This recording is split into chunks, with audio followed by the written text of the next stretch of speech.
హమాలీలో వడ్లు బియ్యం బస్తాలు మోస్తూ కష్టపడుతుంటే రేవంత్ రెడ్డి డబ్బులు బస్తాలు మోస్తూ కష్టపడుతున్నారని బీఆర్ఎస్ వర్కింగ్ ప్రెసిడెంట్ కేటీఆర్ విమర్శించారు.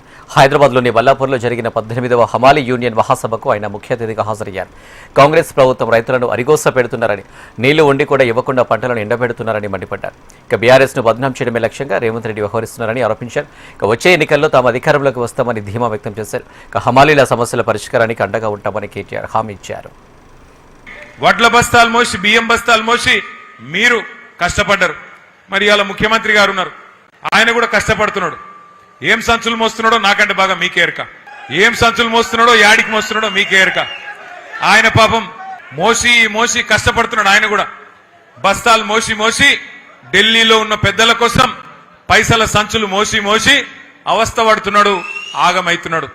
ఆయన ఆగమైతే అయ్యిండు, కానీ రాష్ట్రాన్ని ఆగం చేస్తున్నాడు.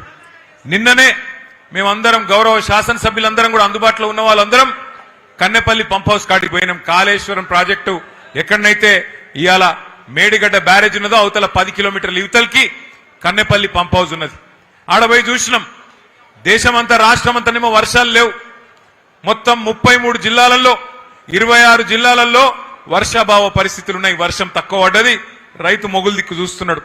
కానీ అక్కడ పోతే 1,00,000 క్యూసెక్కుల నీళ్లు కిందికి పోతున్నాయి. ఎందుకంటే KCR sir project, Kaleshwaram project ఎక్కడ కట్టిండంటే మొత్తం ఎక్కడన్నా సరే కరువు ఉన్నా, వర్షం లేకపోయినా గోదావరిలో ఏ పాయింట్లనైతే నీళ్లుంటాయో ఆ పాయింట్ దేవులాడి లెంకులాడి అక్కడ ప్రాజెక్టు కట్టిండు. నిన్న అక్కడ పోయి చూస్తే 1,00,000 క్యూసెక్కుల నీళ్లు కిందికి సముద్రంలకు ఉత్తగానే పోతా ఉన్నాయి. అందుకే నిన్న పోయి అక్కడ విజ్ఞప్తి చేసినాం రాష్ట్ర ప్రభుత్వానికి, అయ్యా ముఖ్యమంత్రి గారు, నీకు మా మీద కోపం ఉంటే కేసులు పెట్టుకో, నీకు మా మీద కోపం ఉంటే ఏమన్నా చేసుకో, కానీ మా మీద కోపం రైతుల మీద తీయకు.